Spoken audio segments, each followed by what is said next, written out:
Hello दोस्तों, आज के इस वीडियो में हम ऐसे 7 इंपॉर्टेंट गोल्डन रूल्स ऑफ इन्वेस्टिंग्स को डिस्कस करेंगे जो कि बड़े और सक्सेसफुल इन्वेस्टर्स के सीक्रेट्स हैं और जिससे हमें भी सीख लेनी चाहिए। आई होप इस वीडियो को लास्ट तक देखने के बाद आप लोगों का फाइनेंशियल नॉलेज गेन होगा। तो दोस्तों, अब बिना टाइम वेस्ट करे हम इन इंपॉर्टेंट रूल्स को वन बाय वन करके डिस्कस कर लेते हैं। तो दोस्तों, सक्सेसफुल इन्वेस्टिंग या बिग वेल्थ बनाने का जो फर्स्ट रूल है, rule number 1, that is start early investing. According to rule number 1, किसी भी एक इन्वेस्टर को जितना जल्दी हो सके उतना जल्दी मार्केट में इन्वेस्टमेंट शुरू कर देना चाहिए, जिससे कि उसको पावर ऑफ कंपाउंडिंग का असली बेनिफिट एक लॉन्ग टर्म में मिल सके। दोस्तों, वॉरेन बफे जी ने भी खुद कहा है कि invest in your 20s and feel power of compounding. अब दोस्तों, डिसाइड आप लोगों को करना है कि आपको अपनी ड्रीम कार 30 या 35 साल की उम्र में चलानी है या 60 साल की उम्र में चलानी है। तो दोस्तों, इसीलिए इस रूल को फॉलो करके आप जितनी जल्दी इन्वेस्ट करना शुरू करेंगे उतनी जल्दी आप फाइनेंशियल फ्रीडम अचीव करके अर्ली रिटायर हो सकते हैं। तो दोस्तों, इसीलिए हमें हमेशा मार्केट में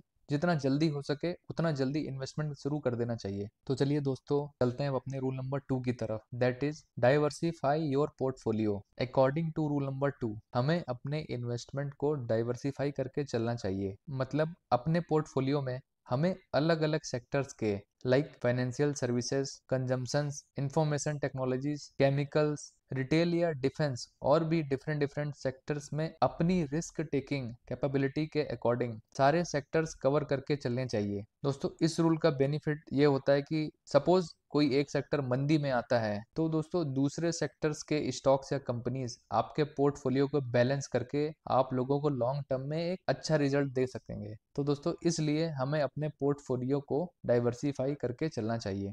तो चलिए दोस्तों, चलते हैं अब अपने रूल नंबर 3 की तरफ, that is invest in good time and invest more in bad time. तो दोस्तों, अकॉर्डिंग टू रूल नंबर 3, हमें मार्केट में गुड टाइम में तो इन्वेस्ट करना ही है, साथ ही साथ जब कभी मार्केट में भारी गिरावट या पैनिक सिचुएशन हो, जैसे कि कोविड-19 या रसिया यूक्रेन वॉर के टाइम अभी रिसेंट देखने को मिली थी, तो दोस्तों उस टाइम भी हमको मार्केट में बिना डरे और भी ज्यादा हैविली इन्वेस्ट करके चलना चाहिए, जिससे कि आपको लॉन्ग टर्म में बाई ऑन डिप्स की स्ट्रेटेजी फॉलो करके अपने बाइंग प्राइस को एवरेज इन करके लॉन्ग टर्म में एक अच्छा रिटर्न मिल सके। फॉर एग्जाम्पल दोस्तों, एसआईपी के केस को लेते हैं। लोग बुल मार्केट में एसआईपी तो करते रहते हैं, बट बेयर मार्केट में वो डर के मारे अपनी एसआईपी को रोक देते हैं या बंद कर देते हैं। तो दोस्तों, कभी भी ऐसा नहीं करना है, एसआईपी को हमेशा कंटिन्यू करना है। और अगर लमसम की बात करें तो लमसम दोस्तों, अगर आपको कोई पैनिक सिचुएशन या मार्केट में बहुत ज्यादा कोई क्रैश ऐसा मौका मिले तो आप लोगों को एक बल्क में लमसम अमाउंट को मार्केट में इन्वेस्ट कर देना है। इस तरह से दोस्तों, हमें मार्केट में अच्छे और बुरे टाइम दोनों टाइम में इन्वेस्ट करते रहना चाहिए। तो दोस्तों, चलिए चलते हैं अब अपने रूल नंबर 4 की तरफ, that is ignore short term fluctuations in market. दोस्तों, एज पर रूल नंबर 4, हमें मार्केट के शॉर्ट टर्म फ्लक्चुएशंस या पैनिक सेलिंग को इग्नोर करके चलना चाहिए, बिकॉज मार्केट कभी भी लगातार डेली बेसिस पे ऊपर नहीं जाता है। मार्केट का जो ट्रेंड होता है वो धीरे धीरे करके जिगजैग करके लॉन्ग टर्म में ऊपर जाता है। तो दोस्तों, एक रियल इन्वेस्टर को मार्केट के शॉर्ट टर्म फ्लक्चुएशन को कंप्लीटली इग्नोर करके चलना चाहिए, क्योंकि मार्केट को डिराइव करने वाले बहुत सारे एक्सटर्नल सेंटीमेंट होते हैं, जिससे मार्केट सडनली कभी गुड न्यूज के चलते ऊपर चला जाता है, वाइस वर्सा बैड न्यूज के चलते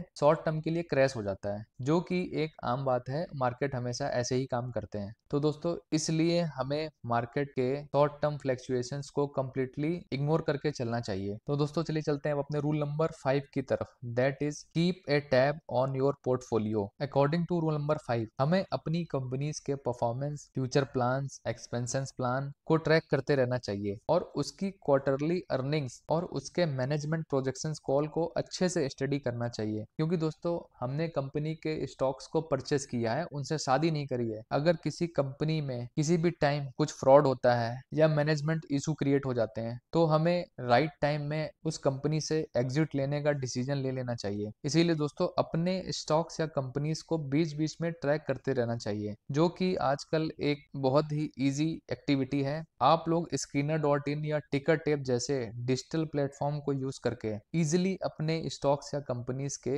अपडेट्स और फ्यूचर प्लान्स को ट्रैक कर सकते हैं। तो दोस्तों हमें अपने कंपनी या स्टॉक्स के अपडेट्स को बीच बीच में चेक करते रहना चाहिए। चलिए दोस्तों चलते हैं अपने नेक्स्ट रूल नंबर 6 की तरफ, that is don't invest based on past. As per rule number 6 हमें कभी भी किसी भी कंपनी के पास्ट रिकॉर्ड्स पर 100% आंख बंद करके भरोसा करके इन्वेस्ट नहीं करना चाहिए। हमें हमेशा किसी भी कंपनी में करंट अपडेट्स, उसके फ्यूचर प्लान्स, एक्सपेंशन प्लान्स या उसके मैनेजमेंट व्यूज को देखकर और स्टडी करके ही इन्वेस्टमेंट करना चाहिए। बिकॉज मार्केट हमेशा फ्यूचरिस्टिक होता है, क्योंकि किसी भी कंपनी या स्टॉक में पैसा इन्वेस्टर्स हमेशा उस कंपनी के फ्यूचर को देखकर और प्रेडिक्ट करके ही लगाते हैं और फिर कंपनी के ग्रोथ और उसके क्वार्टरली रिजल्ट्स के अकॉर्डिंग इन्वेस्टर्स को प्रॉफिट्स मिलते रहते हैं। तो दोस्तों इस तरह से हमें अपने कंपनी के प्रेजेंट एज वेल एज उसके फ्यूचर को भी ट्रैक करके उसमें इन्वेस्टमेंट करके चलना चाहिए। तो चलिए दोस्तों चलते हैं रूल नंबर 7 की तरफ, which is our most important rule, that is have patience and always think for long term.